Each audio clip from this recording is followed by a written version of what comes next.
On the way to marry his fiancée, the millionaire saw his ex at a bus stop, holding twins who looked exactly like him. Jace McLaughlin had planned every second of this morning. The custom-tailored suit hung perfectly across his shoulders. The driver had polished the car twice before sunrise.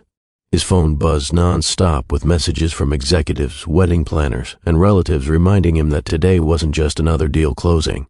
It was supposed to be the happiest day of his life. Yet none of that mattered the instant his foot slammed onto the brake pedal. The tires screeched sharply against the quiet suburban road, the sudden stop throwing him forward in his seat. His driver shouted in surprise, but Jace barely heard him. His eyes were fixed on the bus stop just ahead, the one he had passed 100 times without a thought. Two small children stood there, gripping the hands of a woman he had not seen in 10 years. At first, his mind rejected the sight. The girl was brushing crumbs from her coat sleeve. The boy stared down the street with a serious expression far too old for his face. Their hair was dark. Their skin held the same warm tone as his, but it was their eyes that stole the air from Jace's lungs. Those eyes were his, the shape, the deep-set gaze, the faint crease at the corner when they blinked. He had stared at that reflection in mirrors all his life, yet now it was standing several yards away, duplicated twice in bodies no older than 5. The woman turned slightly as a bus passed, and that was when recognition struck with the force of a physical blow. Estelle. Her name echoed inside him, uninvited and unwelcome. The woman he once promised the world. The woman he left behind with little more than apologies and unreachable phone numbers. She hadn't noticed him yet. She was busy adjusting the strap of a worn backpack on the boy's shoulder. The girl tugged on her sleeve, whispering something he couldn't hear through the closed window. Jace's chest tightened. This wasn't a coincidence. This wasn't a trick of the mind. This was the moment his carefully built life cracked wide open in the middle of a forgotten street, beneath a shelter with peeling paint and a bent bench, a place he never expected to find the most important truth of his existence. He whispered under his breath, "No, this can't be real." But it was, and he was sitting in a luxury car, dressed to walk down the aisle, while his past waited quietly at a bus stop with 2 children who carried his face. Have you ever chased something so hard that you forgot what you were leaving behind? Not just a job, not just a dream, but a person, a promise, a version of yourself that once believed love mattered more than the next promotion or the next big win. Somewhere in the world right now, there's a phone that hasn't rung in years, a message that was never answered, a goodbye that sounded temporary, even though it turned into forever. Jace used to tell himself that sacrifices were necessary, that no one builds an empire without burning a few bridges, that if you focus long enough on the future, the past will eventually stop knocking. But standing in that silent car, staring at 2 children he had never met, he understood something painful. Ambition doesn't erase memory, it only postpones the reckoning. Maybe you've been there too. Maybe you told yourself just a little longer, while someone important waited on the other end of your absence. Maybe you chose growth over connection, success over presence, tomorrow over today. And now, if you're honest, you wonder what became of the life you stepped away from. Was it still there, or did it move forward without you, carrying pieces of you that you never even knew existed? Jace had no answer for that question. Not yet. All he knew was that the life he thought he understood had just challenged him in the most public way possible. Not in a boardroom, not through a lawsuit or a scandal, but through 2 quiet little faces staring down the street, unaware that the man sitting in the expensive car behind them was questioning every choice he had ever made. And if this moment is stirring something in you, a memory, a regret, or even a quiet hope, then stay with this story. Because Jace is about to face the one decision ambition never prepares you for. The dashboard clock blinked, 9:12 a.m. In less than 2 hours, Jace was expected to stand before hundreds of guests in a lakeside venue wrapped in white flowers and promises he wasn't sure he could keep. His fiancée, Kiara Reynolds, would be stepping into a dress that cost more than the rent on the apartment he once shared with Estelle. Cameras would flash, applause would rise, the story of his success would be sealed with a ring.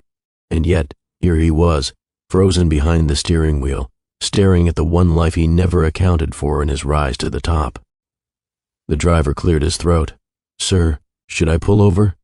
Jace didn't answer. His attention stayed locked on the bus stop. Estelle was now crouched in front of the girl, tying her shoelace with fingers that moved from long habit, not ease. The boy stood nearby, watching every passing car as if expecting someone who never came. Those gestures were not new to Jace. He had once watched Estelle move like that, caring without needing to be seen, doing the quiet work that keeps families standing when everything else falls apart. Only now the children were part of the picture. His phone buzzed again. This time he looked. They're lining everyone up for photos. "Where are you?" The words blurred on the screen. He imagined Kiara waiting under silk drapes, smiling for people who didn't know how little room his heart had left for ceremony. She was kind. She had stood by him through business chaos, social pressure, and the endless demands of wealth. She believed she was about to marry a man whose past was fully closed. But it wasn't. It was standing 20 feet away, holding a boy and a girl who shared his eyes. Jace finally opened the door. The sound of it breaking the stillness made Estelle glance up. Their eyes met for the first time in a decade. Her face went pale. Not from anger, not from surprise alone, but from recognition that a chapter she had sealed with strength was suddenly wide open again. Jace stepped onto the sidewalk in shoes meant for polished floors, not cracked concrete. He took one step closer, then another, until he was standing just behind the shelter. "Estelle," he said. His voice trembled, not loud, not dramatic. Just a man who realized the most important conversation of his life was starting at a place no one ever looks twice at. The boy turned and stared at him. "You look like me," he said plainly. Jace dropped to one knee without thinking. That single sentence had placed him between two futures, one built from comfort and expectation, the other from responsibility and truth. And there was no route that allowed him to keep both. Jace didn't know what hurt more, the boy's calm certainty or the silence that followed it. He searched Estelle's face for answers she wasn't offering. Her lips parted as if to speak, then pressed together again, guarding years of strength that had no intention of crumbling in front of a man who once walked away. The girl studied him too, her head tilted slightly, curiosity bright in her eyes. She wasn't afraid, she wasn't shy, she was simply trying to understand why a stranger felt familiar. Jace's heart pounded against his ribs. This wasn't the kind of problem money could smooth over. There was no contract for this moment, no assistant to delegate it to, no board meeting where he could hide behind data. Every direction led to loss. If he turned back to the car, he would walk into a wedding that would always carry the shadow of this bus stop. He would say vows while seeing two small faces in his mind, knowing he had chosen comfort over courage. If he stayed, even for a few minutes, the entire structure of his life would start to shift. The ceremony, the expectations, the version of himself he had carefully constructed. All of it stood on a thin edge now. He looked down at the boy again. "What's your name?" Jace asked. The child blinked once, then replied, "Leo." "And you?" he said to the girl. "Charlie." Two names that landed inside him like anchors. Estelle finally spoke. Her voice was steady but not cold. "You're not supposed to be here, Jace." He swallowed. "I didn't know," he said. "About them." Her gaze didn't accuse, it didn't forgive. It simply held truth. "Well," she replied, "now you do." And in that moment, with traffic rolling past and a wedding dress waiting miles away, Jace understood that nothing about his future could stay the same. Stay with this story, because what he chooses in the next few hours will determine whether wealth defines his life, or whether he finally learns what success really is. Before we go any further, I want to take a moment to welcome you to Mr. Williams Storytime, a place where we don't just tell stories, we explore the choices that shape real lives. If you're new here, go ahead and hit that subscribe button so you don't miss stories like this one that challenge the heart and remind us what truly matters. And I'd love to hear from you in the comments. If you were standing in Jace's shoes right now, wedding only hours away, children you never knew existed staring back at you, what would you do? Would you walk away from the ceremony? Would you ask for time? Or would you choose the life you planned and leave the rest behind? Drop your thoughts below, share this story with someone who needs to hear it today, and stay with me, because Jace's next step will change everything. Jace McLaughlin's penthouse woke before he did. Floor-to-ceiling windows let in pale morning light, gliding across marble counters, velvet furniture, and walls decorated with framed magazine covers bearing his name. Everything about the place announced achievement. The view alone stretched from the river all the way to the downtown skyline, a reminder that he now lived far above the streets he once hurried across with loose change in his pocket. A team of people filled the apartment before breakfast. Stylists hung silk ties in perfect rows. A tailor adjusted the sleeve of his jacket with careful hands. Someone brought in coffee from a cafe that charged more for a single cup than he used to spend on groceries for a week. Yet for all its elegance, the penthouse felt empty. Not physically, emotionally. The rooms were quiet in a way that didn't invite rest. No clutter of everyday life, no photos of shared laughter taped crookedly to a fridge, no worn couch cushions that had memorized the shape of two people leaning close. He stood in front of the mirror while someone straightened his collar. The man looking back had everything he once prayed for: wealth, recognition, influence, the kind of future that made parents proud and strangers curious. But the reflection didn't smile. He remembered mornings in a cramped apartment where the heat barely worked. Estelle used to sit on the kitchen counter while he burned toast, teasing him about his inability to manage a simple meal. They would laugh about how poor they were and how rich they planned to be someday, measuring dreams instead of square footage. Now he had all the space in the world, and no one to share it with. A voice from the living room broke the silence. "Mr. McLaughlin, the car will be ready in 15 minutes. He nodded, though no one was looking at him. This was supposed to be the moment where joy overflowed, where anticipation replaced doubt, where a man steps into the day he'll remember for the rest of his life. Instead, Jace felt like a guest in his own celebration, moving through rooms that were too clean, too controlled, too distant from the version of himself that once believed love was the greatest form of success. Jace sat at the edge of his bed while the apartment buzzed with activity around him, yet inside his chest everything was strangely still. He had closed deals worth more than entire neighborhoods. He had stood on stages where strangers clapped for him, simply because his name appeared on a screen. He had mastered the art of walking into any room with confidence, knowing he belonged there. So why did he feel like an outsider in the most important moment of his life? His phone rested in his palm, lighting up with messages that felt more like reminders than congratulations. "Can't wait to see you at the altar. Proud of you, son. This is your day." He should have been excited. He should have been counting down the minutes. Instead, his thoughts wandered to places he hadn't visited in years. A crooked stairwell that smelled of dust, a chipped coffee mug with a cartoon sun on it, the sound of Estelle humming while folding laundry. Those memories didn't belong in this world of tailored suits and glossy invitations. He had locked them away because they didn't fit the story he was building. But stories don't stay locked forever. As the stylists talked quietly among themselves, Jace pressed his thumb against the edge of his phone screen, hovering over Kiara's contact name.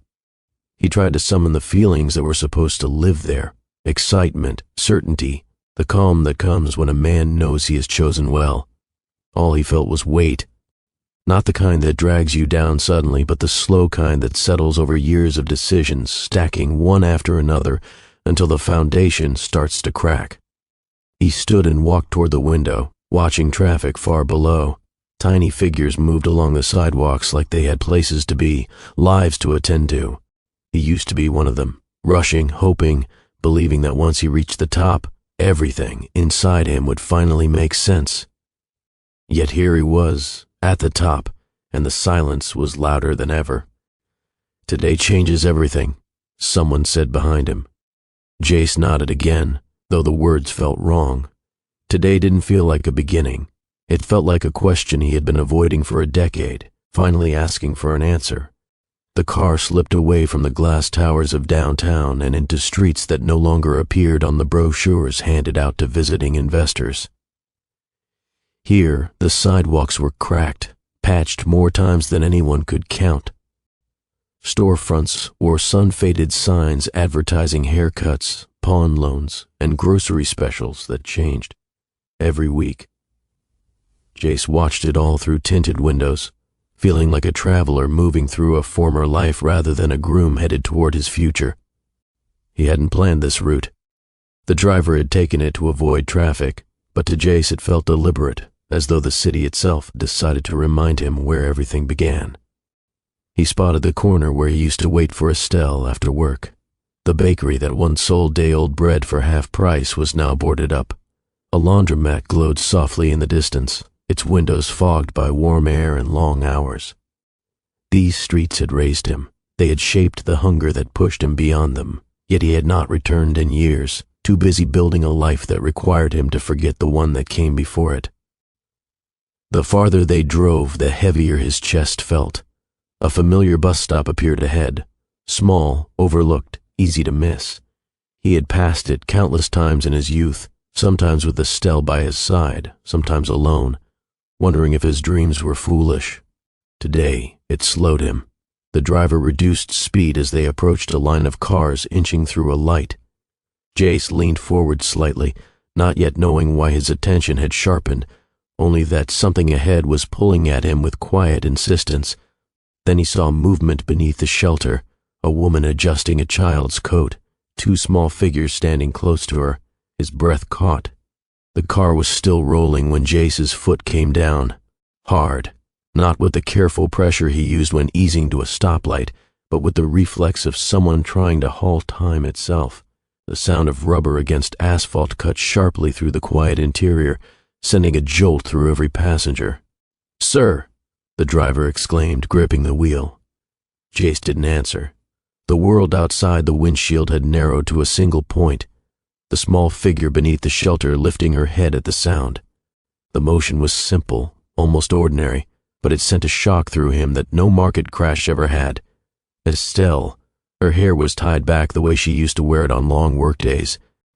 There were faint lines at the corners of her eyes now, signs of years lived with purpose rather than comfort. She looked thinner, stronger, more solid than the girl he once knew. And beside her stood two children, not side by side as strangers might, but close, shoulder to shoulder, with the easy connection of siblings who shared everything. The boy kicked at a loose pebble. The girl held a stuffed animal with one ear nearly torn off. Jace felt as though the ground had shifted beneath him, even though he was still sitting in the same seat, still wearing the same suit meant for celebration. "Pull over," he said at last, his voice hoarse. The driver hesitated, then guided the car toward the curb. Jace's pulse filled his ears. He watched Estelle glance down at the children, unaware that a man she once loved had just slammed his way into a truth that would rewrite his life. The door opened before the car had fully settled. Jace stepped out onto the sidewalk, the city noise rushing back into his senses. Distant engines, a barking dog, the faint rattle of a bus several blocks away. None of it mattered. His attention was locked on the small family a few yards in front of him. Estelle noticed him this time. Her eyes widened, then softened into something harder to read. Not anger, not relief, but the steady look of someone who had learned how to carry heavy things without complaint. "Jace," she said quietly. Hearing his name in her voice again felt like stepping into a memory he had sealed off years ago. He took a step closer, then stopped, unsure of the space he was allowed to occupy. The boy peered at him from behind his mother's coat. His stare was bold, searching. The girl clutched her worn stuffed animal and leaned closer to Estelle's side. Jace dropped down so he was level with them, though he didn't fully understand why his body had decided this posture was necessary. "Hi," he said gently. "I'm Jace." The boy tilted his head, studying him the way children do when they sense truth but don't yet have language for it. "You look like me," the boy said. Jace felt the words more than he heard them. Estelle closed her eyes briefly, then rested a hand on each child's shoulder. "This is Leo," she said, touching the boy. "And this is Charlie. 2 names, 2 lives, 2 reflections of a man who had spent 10 years believing he left everything behind." Jace stood there, caught between the future he had planned and the family he never knew existed, and for the first time since he built his empire, he had no idea what to do next. Before boardrooms, before headlines, before anyone cared who Jace McLaughlin was, there had been a narrow staircase that creaked under every step. He used to take those stairs 2 at a time, keys jangling in his hand, already smiling because he knew Estelle would be on the other side of the door.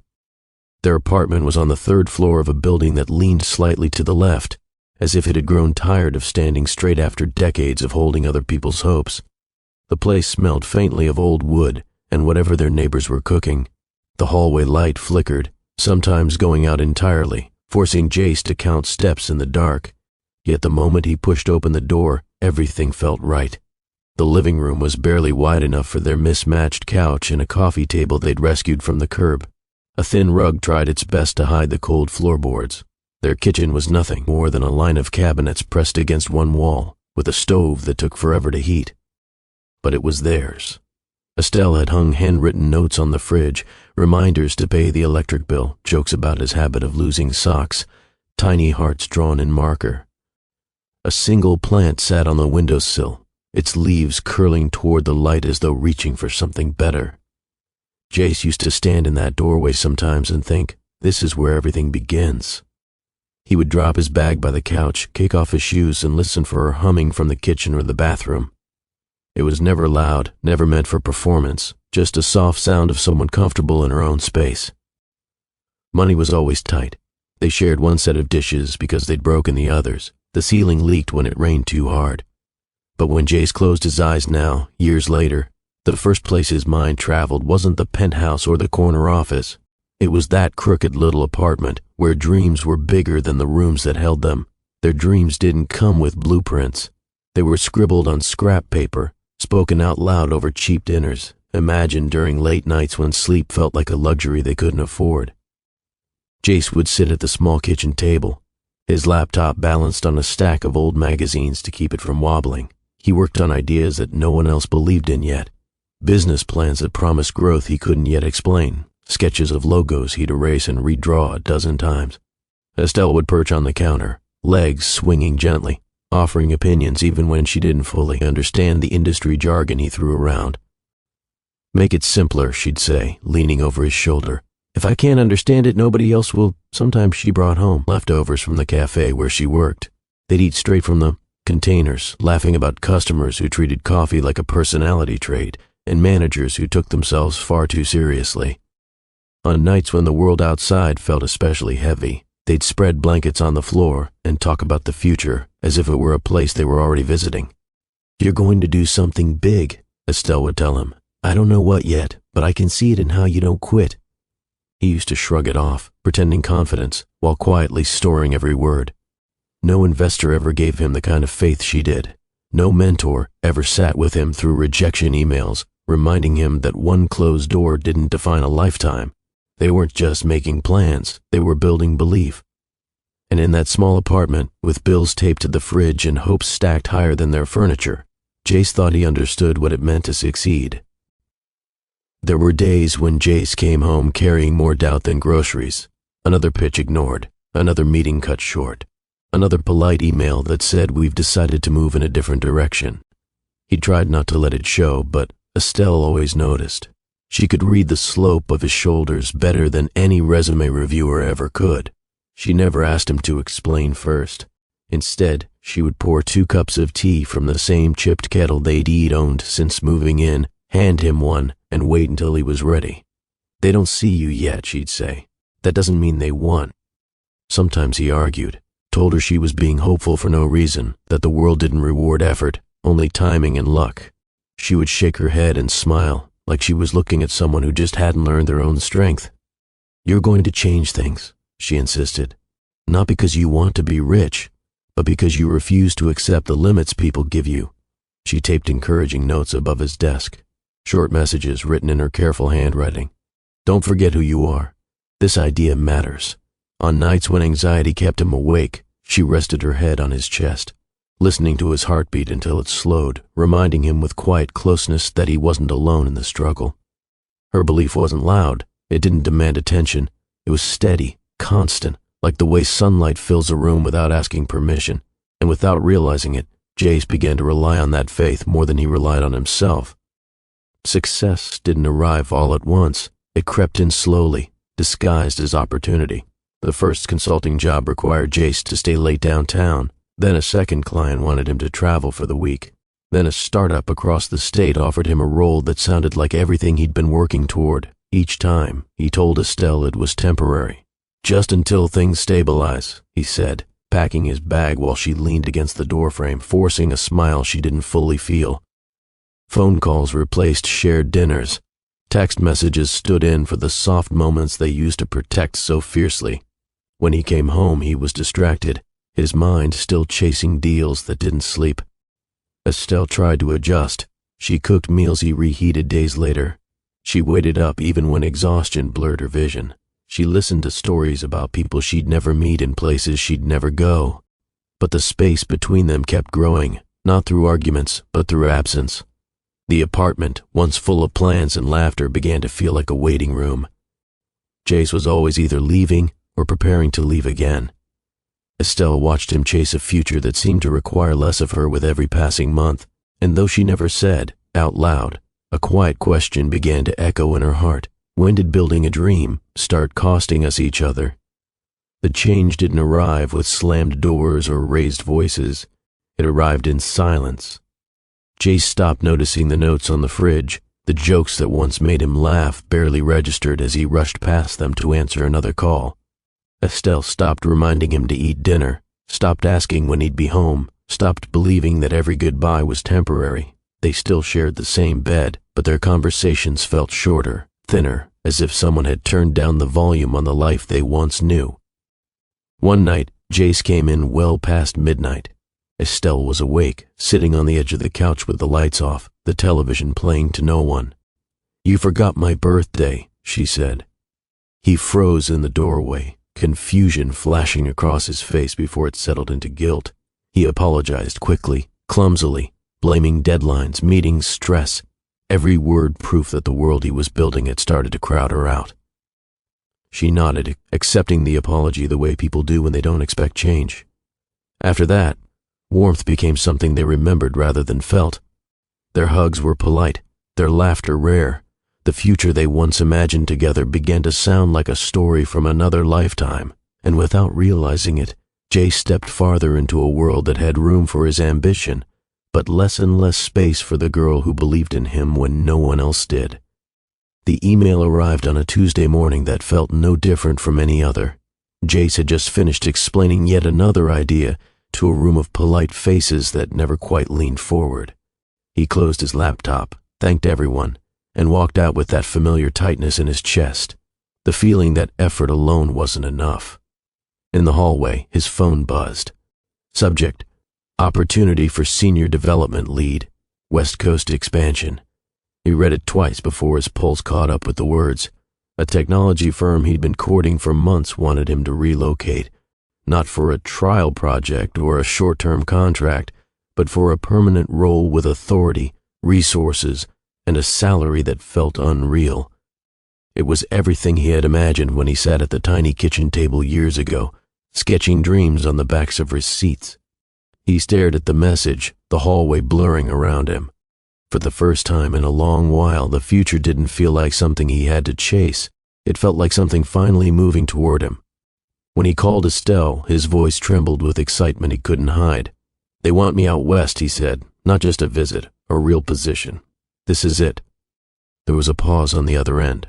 "That's amazing," she replied carefully. They sat across from each other at the small kitchen table that night, the job offer open on Jace's laptop between them like a third presence in the room. He talked about career ladders and long-term vision, about how this move could change everything for them, about how it would only be for a while. Estelle listened without interrupting, her fingers wrapped around a mug that had long since gone cold. "You'd be on the other side of the country," she said softly. "I'll come back," he replied too quickly. "I'll visit all the time. This doesn't have to change us." Her eyes searched his face, looking for the boy who once promised never to let success turn into distance. "You don't sound like someone who plans to come back," she said. The room felt smaller than ever. He stood and paced, trying to explain the pressure he felt, how long he had waited for this, how tired he was of barely getting by, how this chance might never come again. Estelle rose too, stepping in front of him, her hands trembling slightly. "I believe in your dream," she said. "I always have. I just don't know where I fit inside it anymore." They held each other after that, not with the warmth of comfort, but with the sadness of people already grieving something that wasn't gone yet. Neither of them cried. They didn't need to. The goodbye had already begun. The suitcase was too big for the apartment. It stood open in the center of the room, swallowing neatly folded clothes that felt more like symbols than necessities. Jace moved quickly, filling space with motion so he wouldn't have to linger in the quiet. "I'll call every night," he said, not looking up. "And I'll be back before you know it." Estelle sat on the edge of the bed, her hands resting in her lap. She nodded when he spoke, the way people do when they want to believe something even while knowing it may never happen. At the door, he turned, keys in hand, heart thudding with excitement and fear mixed together. "This is for us," he added. "Just hold on a little longer." She walked him down the stairs, each step echoing too loudly. At the bottom, they stood facing each other in the narrow hallway that had once felt like the gateway to everything. Jace leaned in and kissed her forehead. "I love you," he said. "I know," she replied, and then he was gone. The messages came at first, quick updates about new offices, unfamiliar streets, meetings that ran too long. Then the replies slowed. Calls were missed. Weeks passed before months did. Every promise he made stretched thinner with distance until it finally snapped without a sound. Estelle didn't feel different at first. She was just tired, more than usual, the kind of tired that sleep doesn't fix. She blamed the long shifts at the cafe, the quiet apartment, the weight of learning to live without someone who used to fill every corner of her day. It wasn't until a customer asked if she was feeling well, noticing how pale she'd become, that the thought crossed her mind. She stopped at a pharmacy on her way home, standing in an aisle she never imagined she'd need, holding a small box that felt heavier than it should. That night, she sat alone on the edge of the bathtub, staring at a strip of plastic that carried more meaning than any conversation she'd had in months. Her hands shook. Jace was thousands of miles away, busy building a life that no longer included her voice at the end of the day. She considered calling him, imagined what she would say, imagined the silence that might follow. So she didn't. She lay back on the cold tile and closed her eyes, pressing one palm to her stomach as the truth settled in quietly. She wasn't alone anymore. And somehow, that both comforted her and terrified her at the same time. The days that followed rewrote Estelle's life without asking permission. She left the apartment they once shared because every corner echoed with promises that had lost their meaning. She found a smaller place closer to work, one where the walls didn't carry memories she couldn't afford to revisit. At first, she wrote to Jace, short messages, careful updates, words that stopped just shy of asking for anything. She told herself she was waiting for the right moment. That moment never came. Weeks turned into months, months into years. His name stayed in her contacts long after she stopped expecting it to light up her screen. When Leo and Charlie were born, she held their tiny hands and wondered how two hearts could beat so strongly without the man who gave them half of who they were. She learned how to be everything at once, provider, teacher, comfort, strength. She learned to stretch groceries and patience. She learned to smile when she was exhausted and to keep moving when stopping felt easier. And somewhere along the way, she stopped checking her phone altogether. Silence became her normal, not because it hurt less, but because it was the only way forward. The street felt smaller once Jace was standing on it. Inside the car, everything had been filtered. Muted sounds, tinted glass, the comfortable distance between him and anything real. But the moment his shoes met the uneven pavement, the world pressed in around him with all the details he usually paid people to ignore. A bus roared past in the far lane, its rush of air fluttering Estelle's coat. Someone across the street argued loudly into a phone, the smell of exhaust mixed with the faint sweetness of a nearby bakery. Jace took a breath he didn't know he'd been holding and walked toward the shelter. Each step felt heavier than the last. He was dressed for a celebration that now seemed like it belonged to someone else's life, not his. The crisp suit, the polished shoes, they looked out of place here, moving through a neighborhood that had no patience for display. Estelle hadn't turned around yet. She was bent slightly toward the children, fixing the girl's hat, her movements careful and practiced. Jace noticed the small things he never would have seen from the car, the way her shoulders stayed squared even while leaning down, the gentle firmness in her hands. He stopped a few feet away, suddenly unsure how close he was allowed to be after so many years. "Estelle," he said. Her name left his mouth with a tremor that startled him. The world didn't stop. Cars kept passing, people kept walking. But for Jace, that single step out of the car had already changed everything. She straightened slowly, as though any sudden movement might shatter the fragile balance she'd built around her life. For a heartbeat, Estelle simply stared at him. Jace watched recognition pass across her face, not the kind that blooms with joy, but the kind that tightens the jaw and steadies the spine. She had learned long ago how to hold herself together when the world delivered surprises she didn't ask for. "Jace," she said, almost under her breath. The children shifted beside her, sensing the change in the air without knowing its cause. Estelle placed a hand on each of their shoulders, grounding herself in the weight of their presence. He took a step closer, then another. He wanted to explain, to ask questions, to somehow fit 10 years of absence into one honest sentence. But none came. Her eyes flicked briefly to the car idling at the curb, then back to him.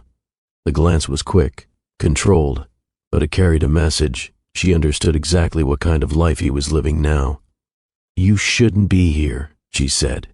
It wasn't anger in her voice. It was protection, of herself, of the children, of a reality she had worked too hard to keep standing. Jace opened his mouth, closed it again. The past stood between them, unspoken yet impossible to ignore, while Estelle held her ground with the calm strength of someone who had already survived the worst. Leo was the first to break the silence. He leaned slightly out from behind Estelle's coat, studying Jace with the unfiltered honesty only children possess. His eyes traveled from the polished shoes to the careful part in Jace's hair, then back up to his face. "Mom," he whispered, not quietly enough, "why does that man look like me?" Charlie followed his gaze. She tilted her head, comparing details with a seriousness far beyond her years. Her small fingers traced the curve of her own eyebrow as if checking whether it matched his. Jace felt a strange pull in his chest, as though some invisible thread had been tied between them without his consent. Estelle inhaled slowly, preparing herself before responding.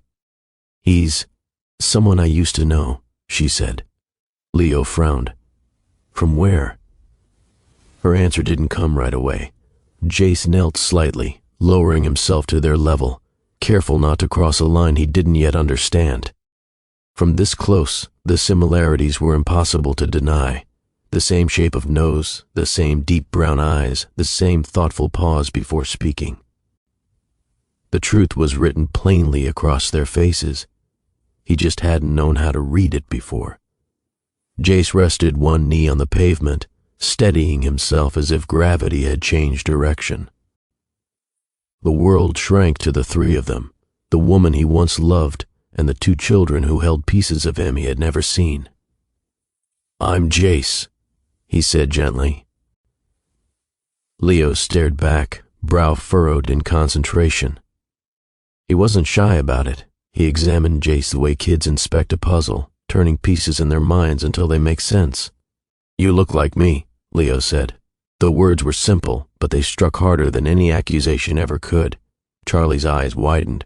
She glanced at her brother, then at Jace, then back again, suddenly seeing the same thing Leo had noticed first. Her mouth formed a small O, as though a door had opened somewhere inside her. Estelle's breath caught. She reached for the twins without taking her eyes off Jace, one hand on each child, anchoring them close. For Jace, the street seemed to tilt. This wasn't imagination. This wasn't chance. It was a reflection of choices made and consequences delayed, a reality that no success story could hide. And in that single sentence from a boy who had never met him, the life he thought he understood began to fall apart. Jace tried to speak, but his throat refused to cooperate. Every confident sentence he had rehearsed over the years, about leadership, vision, ambition, vanished in the face of two children who didn't know his name yet carried his reflection. He stood slowly, afraid that if he moved too fast, the moment would vanish like a dream. His eyes darted from Leo to Charlie, taking in every detail as though he were trying to memorize lives he had already missed. "I didn't know," he said at last. The words sounded empty even to him. Estelle studied him with a mixture of caution and sorrow. "No," she replied quietly. "You didn't." Traffic passed behind them. The bus schedule rattled in the wind against the shelter frame. Ordinary sounds, yet Jace felt detached from all of it, like he was standing in the middle of someone else's story. He pressed a hand to his chest, feeling his heartbeat thudding hard, unsteady. This wasn't fear of loss in business. This was the realization that something irreplaceable had been absent from his life, and he hadn't even known to miss it. For the first time in years, he wasn't thinking about tomorrow's headlines or next quarter's goals. He was thinking about how many first steps, how many bedtime stories, how many small moments had happened without him, and he didn't know if there was a way to make up for any of it. Leo didn't look away. Most children his age would have hidden behind their mother's legs or pretended the strange man in the nice clothes wasn't there. Leo did the opposite.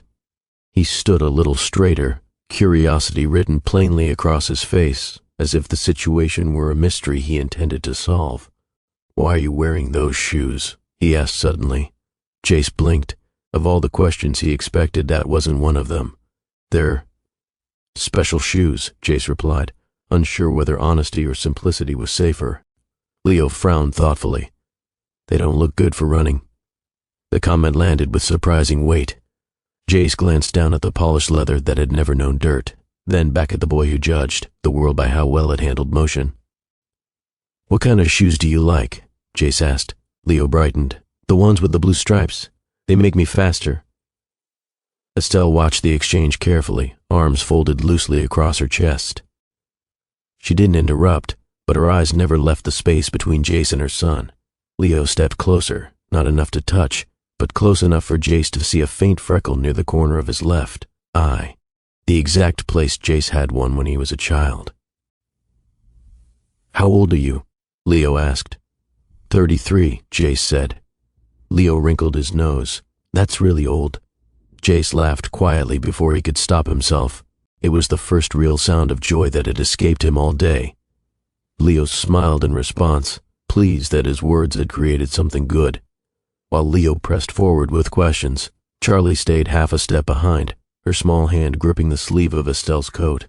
She didn't stare at Jace the way her brother did. Instead, she peeked at him in short glances, as if afraid that holding his gaze too long might change something she wasn't ready to understand. Jace noticed her hesitation and softened his posture, lowering himself again so he wouldn't tower over her. "Hi, Charlie," he said, keeping his voice gentle. "That's a nice toy." She looked down at the stuffed animal tucked under her arm, the one with the torn ear, then back up at him. Her eyes held a quiet kindness, the sort that doesn't announce itself. "My bear," she whispered. "What's his name?" Jace asked. She hesitated, then leaned closer to Estelle before answering as though borrowing courage. "Sonny," Jace smiled. "He looks like he's been on a lot of adventures." Her lips curved upward just enough to be seen. It wasn't the open curiosity of her brother, but something just as powerful, a warmth that flickered into existence despite uncertainty. And Jace realized that trust doesn't always arrive with bold steps. Sometimes it begins with a whisper. The space between them felt thinner now, not gone, but no longer sealed tight by confusion or fear. Jace shifted his weight, sitting back on his heels so he was level with the children, letting the tension in his shoulders ease just enough to invite something gentler into the moment. "So," he said carefully, "what do you two like to do after school?" Leo answered immediately. "I like drawing cars, the really fast ones." Charlie took a second longer, then said, "I like when Mom reads the animal book." Estelle watched, still quiet, but the edge in her stance softened just a fraction. Jace nodded as if these were the most important facts he'd learned all year. "Those sound like good things." Leo tilted his head again. "Do you live in that shiny car?" Jace smiled at the description. "No, I just ride in it sometimes." Charlie glanced toward the vehicle, then back at her mother. "He talks nice," she murmured. Jace felt something warm spread through him. Not relief, not triumph, but a cautious hope. A tiny bridge forming where there had been nothing but distance before. It wasn't forgiveness. It wasn't understanding. It was simply connection, fragile as glass, but real. If this moment between Jace, Leo, and Charlie is touching your heart right now, take a second to support Mr. Williams' story time by hitting that like button. And don't keep this story to yourself. Share it with someone who believes that second chances and family still matter in a world that often rushes past them. Your support helps stories like this reach the people who need them most. Estelle's alarm went off every morning at 5:30, long before the sun thought about rising. She would slide quietly out of bed so she wouldn't wake the twins, pull on her uniform, and step into a kitchen that was never quite warm enough. The kettle took its time. The floor always felt cold. Her first job was at a cafe near the train station, the kind of place that smelled like burned coffee by noon and never slowed down enough for anyone to catch their breath. She tied her apron tight, forced a smile, and worked through the rush as if each customer were the only one who mattered. By mid-morning, when her shift ended, she didn't go home. She walked 3 blocks to a small daycare center where she cleaned classrooms, wiped tables, and stacked tiny chairs while other people's children napped. The irony never escaped her. Spending hours caring for a building meant to nurture kids, then rushing back across town to barely make it home before her own got out of school. Her phone stayed in her pocket all day, not because it was full of messages, but because it wasn't. When she finally returned to the apartment in the evening, she didn't sit down. Dinner had to be made. Homework checked, baths supervised, stories read. Exhaustion lived in her bones, but it was quiet, disciplined, refusing to complain. Because she wasn't working for herself, she was working for 2 small lives who depended on her strength even when no one else did. From the outside, Estelle's life looked simple.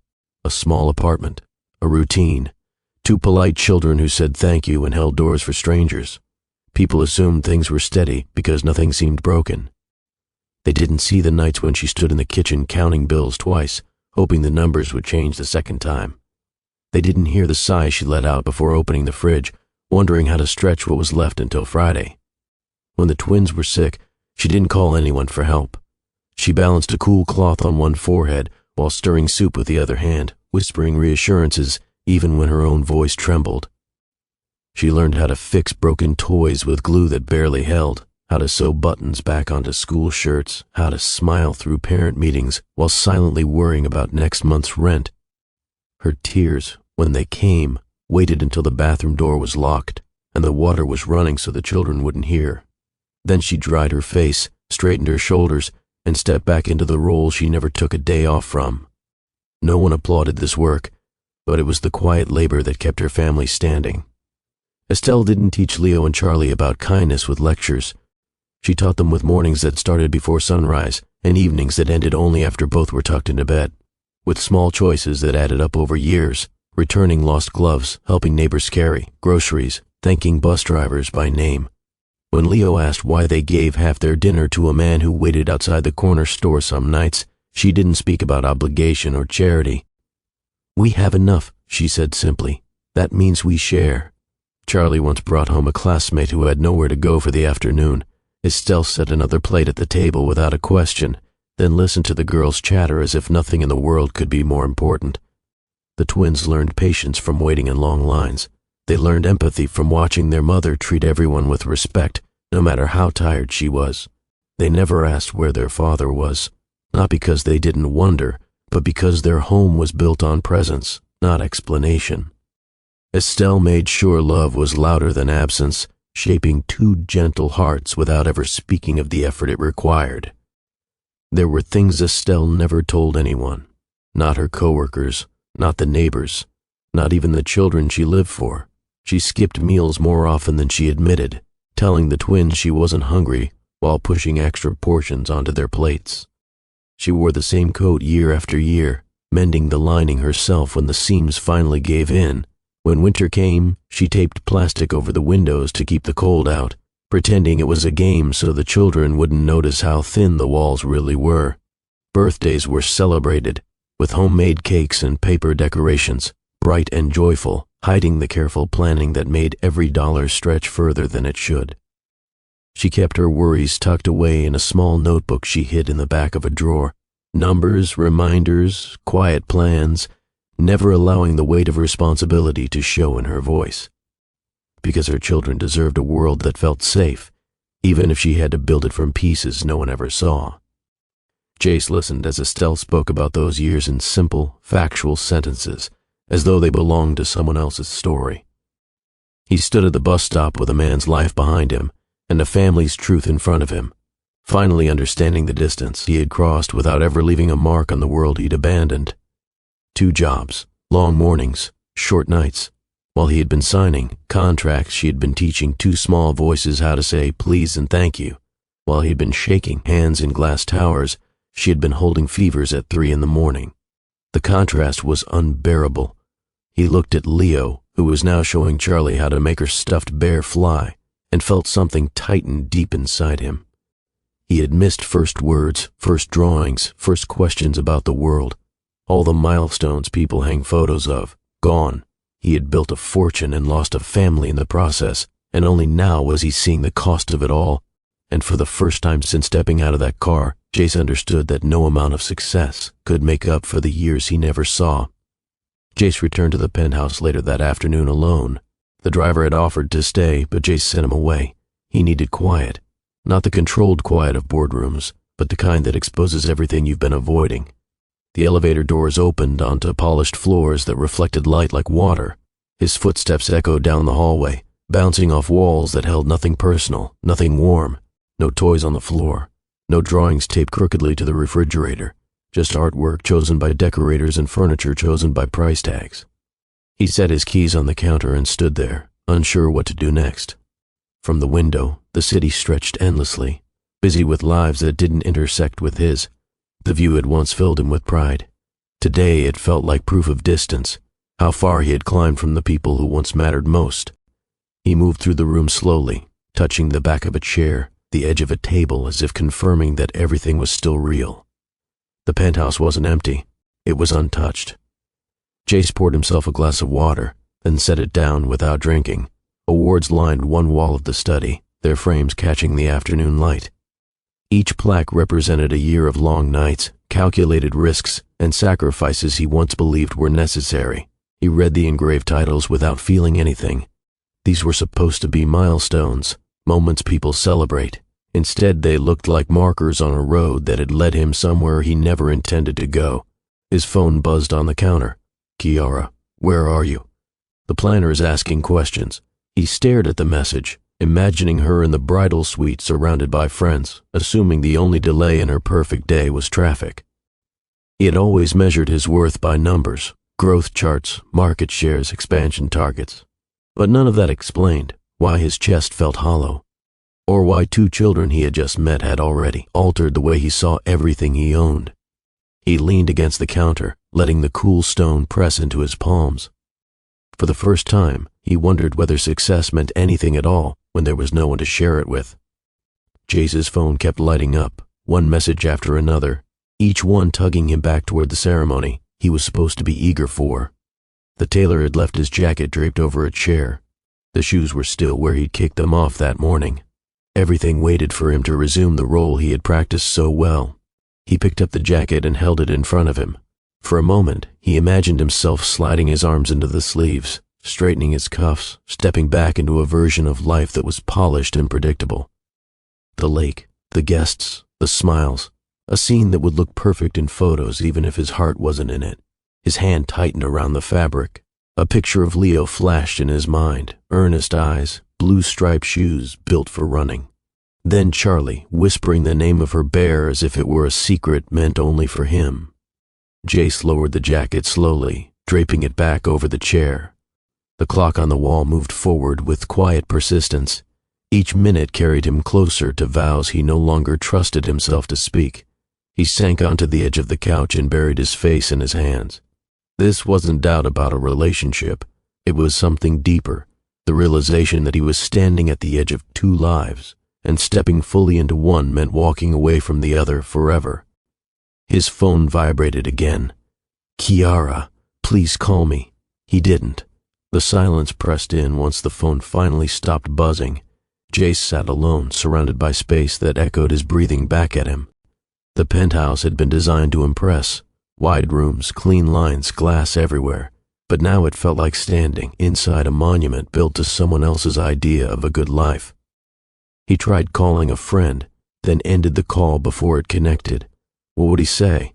That he'd just met 2 children who might be his? That the success everyone admired suddenly felt meaningless? There was no one he could speak to honestly. The people in his world expected confidence, certainty, control. They knew how to celebrate his wins, not how to sit with him while everything he believed in shifted. He walked into the bedroom and opened the closet. Suits hung in perfect order, grouped by color and season. Shoes lined up like they were waiting for inspection. Everything had a place, except him. Jace leaned his forehead against the cool wood of the closet door and closed his eyes. For years he had filled his schedule to avoid moments like this. Meetings, flights, calls that started early and ended late. Being busy had protected him from asking hard questions. Now there was nowhere left to hide. He thought of Estelle standing at the bus stop, steady despite everything she had carried alone. He thought of Leo's fearless questions and Charlie's quiet kindness. And he realized how separate his worlds had become, how alone he truly was inside the life he'd built. In that stillness, one truth settled clearly in his mind. All the space in the world means nothing when there's no one to come home to. Jace arrived at the lakeside venue later than he should have, the sun already lifting high enough to scatter light across the water like loose coins. From the outside, everything looked perfect. White chairs were aligned in flawless rows, pale flowers wrapped around wooden arches. Soft music floated through open doors, carefully chosen to suggest romance without overwhelming it. Guests were already gathering, dressed in their best, smiling the way people do when they believe they are about to witness something beautiful. No one questioned his absence yet. The groom always has reasons, people said. Important reasons. Jay stepped out of the car and stood still. The air carried the faint scent of lilies and fresh-cut grass, a blend that had been chosen because it tested well with planners and photographers. It should have made him feel calm. Instead, it made him feel like a stranger at his own event. A coordinator rushed toward him, relief flooding her face. "Mr. McLaughlin, we were just about to call." "I need a moment," he said. She hesitated, then nodded, motioning him toward a side corridor that led away from the main hall. As he walked, applause drifted through the walls, someone practicing a toast, someone laughing too loudly. He leaned against the cool wooden paneling and closed his eyes. Just hours ago, he had stood on a cracked sidewalk with two children who shared his eyes. Now he was surrounded by silk ribbons and guests who believed they knew his story. But they didn't, and neither did the woman waiting behind the double doors, trusting him to appear and play the role he had agreed to. Jace opened his eyes slowly, the weight of the moment settling into his chest. This wasn't about being late anymore. It was about whether he would keep walking forward, or finally turn toward the life he had left behind. Kiara stood in the bridal suite with her back to the door, one hand resting lightly on the vanity as her friends moved around her, making last-minute adjustments to her hair. She turned when Jace entered. Relief crossed her face first, then confusion. "Where have you been?" she asked, lowering her voice as the others quietly stepped out, sensing something was wrong. Jace closed the door behind him, the soft click louder than he expected. "I'm sorry," he said. "I needed time." Her eyes searched his face. For what? He hesitated, the words crowding his throat. "There's something I have to tell you," he said finally. She folded her arms slowly, a protective motion she didn't seem to realize she was making. "You're scaring me." Jace looked down at the floor, then back at her. "On my way here today, I saw someone I used to be with. From years ago." Her expression softened slightly. "Okay, and?" "She wasn't alone," he continued. "She was with two children." Kiara blinked once. "What does that have to do with us?" "They look like me," he said quietly. The room went still. For a moment, Kiara didn't speak. She simply stared at him, as if trying to decide whether he was joking. When she realized he wasn't, her face changed. "You're telling me this now?" she asked. "I didn't know," Jace replied. "I just found out." Her voice trembled. "So what? You're suddenly a father?" "I don't know what I am," he said honestly. "But I can't stand here and pretend my life hasn't just changed." Tears welled in her eyes, but she blinked them back. "Today was supposed to be about us." "I know," he whispered. Jace moved closer, stopping just far enough away to respect the boundary that had formed between them. "Kiara, you deserve the truth," he said. "Not the version that fits into a schedule or a seating chart, the real one." Her shoulders lifted as she took a steadying breath. "Then tell me." He nodded slowly. "I spent years believing that if I worked hard enough, if I built something impressive enough, everything else would fall into place. I thought love could wait. I thought the past stayed where you left it." He looked away for a moment, then back at her. "I left someone who believed in me when I had nothing. I didn't keep the promises I made, and today I met two children who may be mine." Kiara's hands trembled at her sides. You're standing here, about to marry me, and telling me your heart is somewhere else. My heart is in question, he said, and I can't give you vows if I don't know who I'm becoming. Silence stretched between them, heavy with everything neither of them wanted to face. You're asking me to understand this, she said softly. No, Jace replied. I'm asking myself. Kiara took a step back, as if the room had shifted and she needed space to steady herself. So that's it, she said. After all the planning, all the promises. Jace shook his head slowly. It's not it. It's just the truth finally catching up with me. Her eyes glistened, but her voice stayed firm. You're choosing your past over me. He swallowed.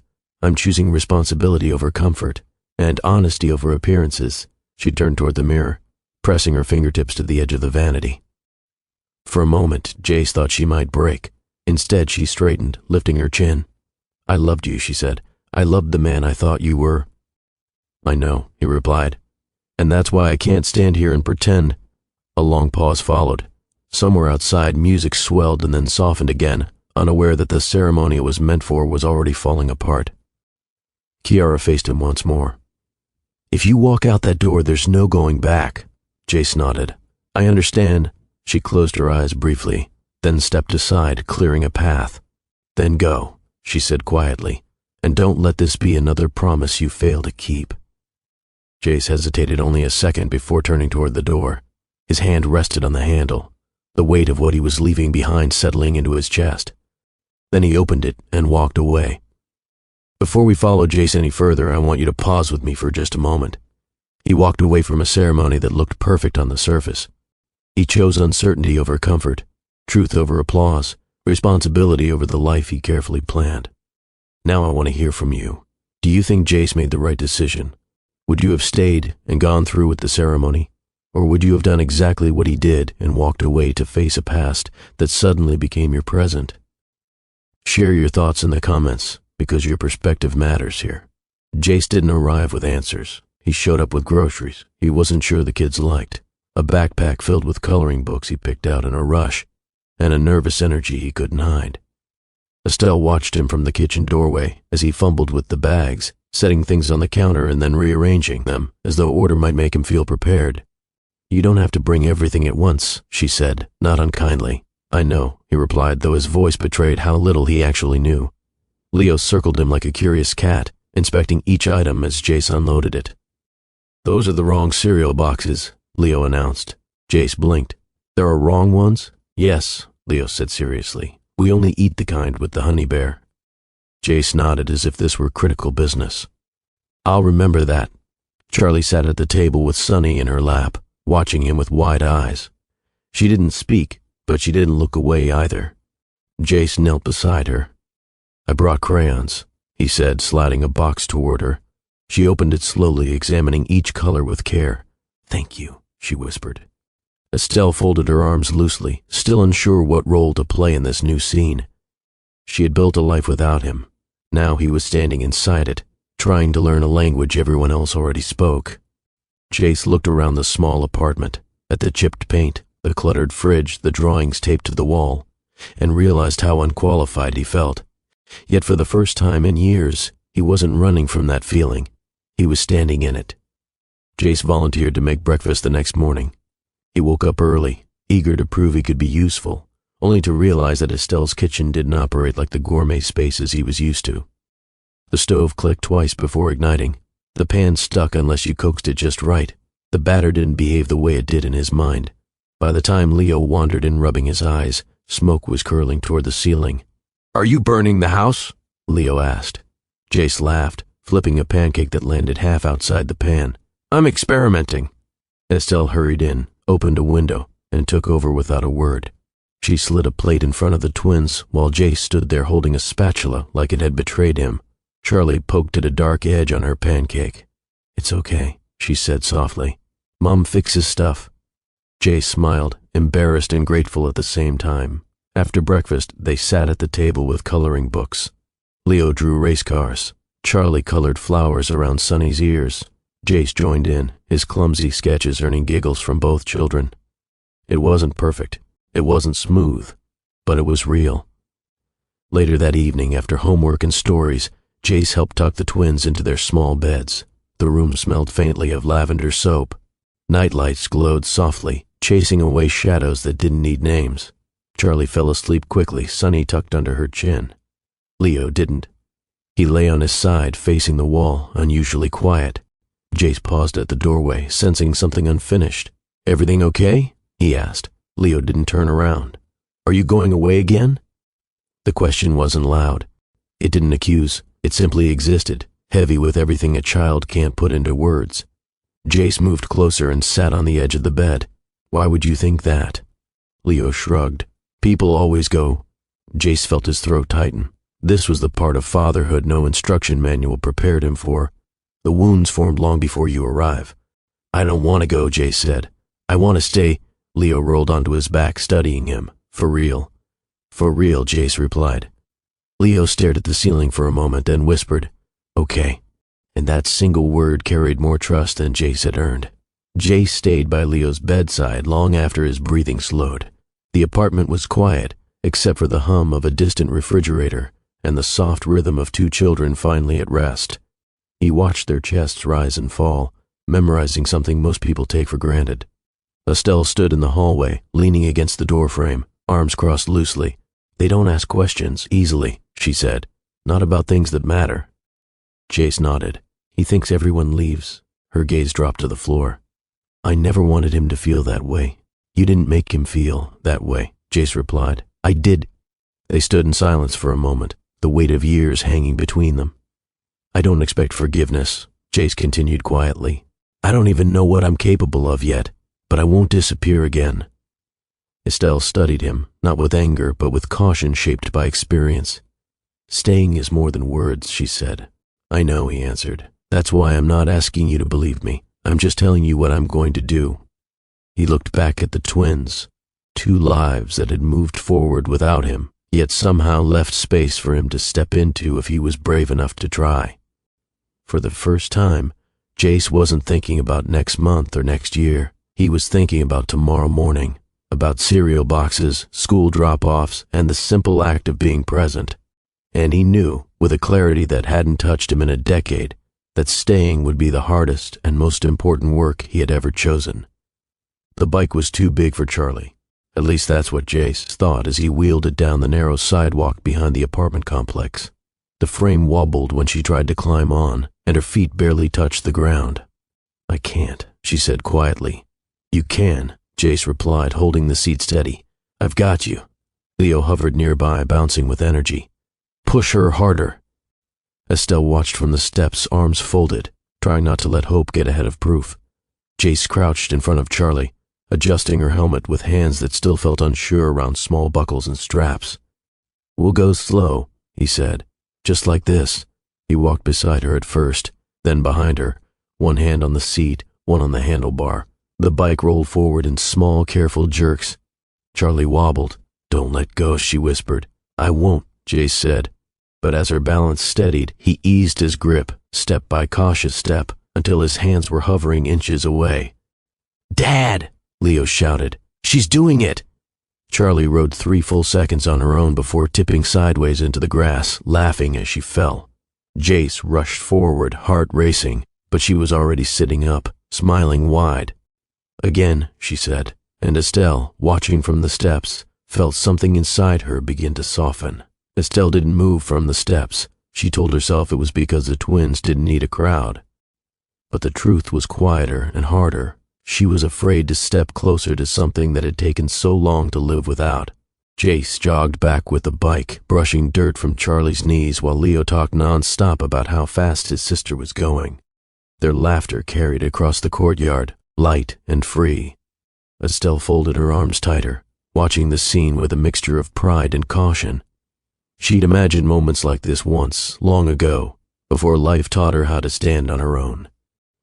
Seeing Jace there, kneeling in the grass, listening to Charlie's instructions as if they were sacred, stirred feelings she had carefully set aside. Trust wasn't a switch you flipped. It was a bridge you crossed one step at a time. And for now, Estelle was still standing at the edge. The days that followed didn't look dramatic.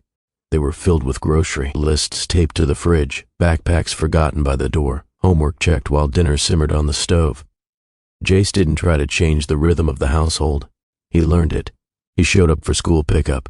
He listened when Leo explained why one cartoon was better than another. He learned how Charlie liked her sandwiches cut. Triangles, never squares. Estelle noticed these things without commenting. She watched him wash dishes even when he was tired, watched him sit at the table long after bedtime filling out school forms he didn't yet understand. She watched him ask questions he could have avoided, admit when he didn't know something, and try again anyway. Trust didn't arrive with a single gesture. It grew quietly, the way strength does when no one is counting. One evening, a thunderstorm knocked the power out. The apartment went dark in the middle of dinner, and for a moment, everything froze. No lights, no television, no hum of appliances. Charlie reached for Estelle's hand. Leo groaned about his unfinished show. Jace lit a candle from a drawer, setting it in the center of the table like it was something precious. "Well," he said, "looks like it's story time." He made up a tale about a superhero bear who lost one ear in a daring rescue mission. Charlie clutched Sonny tighter, eyes shining. Leo added sound effects. Estelle laughed, a sound that surprised her as much as anyone. They finished dinner by candlelight, shadows dancing across the walls, their voices filling the space that had once held only quiet effort. Later, as Jace cleaned the dishes and the twins chased each other down the hall, Estelle stood in the doorway and watched the life unfolding in her home. For the first time in years, laughter wasn't something she carried alone. It belonged to all of them. There were no planners this time, no seating charts, no crystal centerpieces, no list of names printed in perfect script, just a small garden behind a community hall, a borrowed arch wrapped with ivy, and two children racing each other between rows of folding chairs. Jace stood at the edge of the grass, watching Leo argue with Charlie about who was supposed to carry the basket of petals. The basket tipped over halfway to the aisle, scattering tiny paper flowers in every direction. Instead of fixing it, Jace laughed. Estelle came to stand beside him, smoothing the front of a simple dress she had chosen because it felt like her, not because it photographed well. "This is not how weddings are supposed to go," she said quietly. "It's exactly how this one is supposed to go," Jace replied. A few friends gathered close. Neighbors who had helped with babysitting, co-workers from Estelle's jobs, people who knew their story without needing explanations. No one was late. No one rushed. The moment waited for them. When Estelle took his hands, Jace felt something steady settle into place. This wasn't about starting over. It was about finally arriving. Leo and Charlie took their roles very seriously, at least for the first 5 seconds. They stood at the start of the aisle, baskets held high, their faces bright with the importance of the task. Then Charlie giggled. Leo tried to copy her, and suddenly both of them tipped their baskets forward at once. Petals fluttered down in a colorful rush, long before anyone had begun walking. Estelle covered her mouth, laughing. Jace bent forward with his hands on his knees, laughing harder than he had in years. "Oops," Charlie said, staring at the empty basket. Leo shrugged. It was heavy. No one asked them to fix it. The scattered petals lay wherever they fell, turning the aisle into a path that looked like life itself, unplanned, imperfect, full of bright pieces where you didn't expect them. The guests smiled, not because things were going right, but because they were going honestly. Jace took a breath before he spoke. There was no microphone, no audience stretching into the distance, just Estelle's eyes, steady and watchful, and the twins fidgeting beside her, trying not to step on the petals they'd spilled too soon. "I spent a long time thinking success was something you earned alone," he said. "I thought if I worked hard enough, I could make everything else wait." He paused, gathering the right words. "I left the people who believed in me when I had nothing. I missed moments I can never get back, and I built a life that looked impressive but didn't feel like home." Estelle listened without interrupting, her hands warm in his. "Meeting Leo and Charlie didn't just change my plans," Jace continued. "It changed me. It showed me that being present is worth more than any title or headline." He swallowed, emotion tightening his voice. "I don't promise perfection. I promise honesty. I promise to be here for scraped knees, school meetings, quiet evenings, and hard conversations. Not because I owe it, but because I choose it." The twins looked up at him then, sensing the weight of the moment even if they didn't fully understand it. and Jace knew that these words mattered more than any he had spoken in a boardroom. Estelle held Jace's hands as he finished speaking, feeling the faint tremble in his fingers. She had learned not to trust easily, not after carrying so much alone, not after teaching herself how to be strong when no one else showed up. But strength had a cost. It made you careful. It made you quiet with hope. She looked down at Leo and Charlie first. Leo was standing tall, chest puffed out like he was part of something heroic.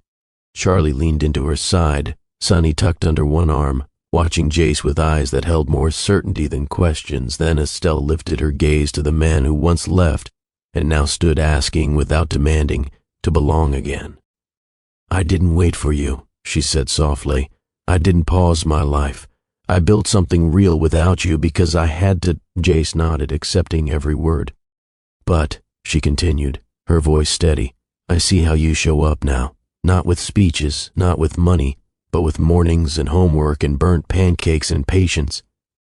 A smile tugged at the corner of her mouth. "I don't need perfection either," she said. "I need presence. I need effort. I need someone who understands that love is work you choose every day." She squeezed his hands gently. "So I'm not choosing the man you were. I'm choosing the one who stands here today." And for the first time in years, Estelle allowed herself to believe in something she had once buried. That sometimes people don't come back to fix the past. They come back to build the future. If this story moved you even a little, take a moment right now to show your support. Tap the like button so more people can discover stories that remind us what really matters. Share this with someone who believes that second chances are worth fighting for. And if you haven't already, subscribe to Mr. Williams Storytime so you never miss a powerful lesson wrapped inside a heartfelt story.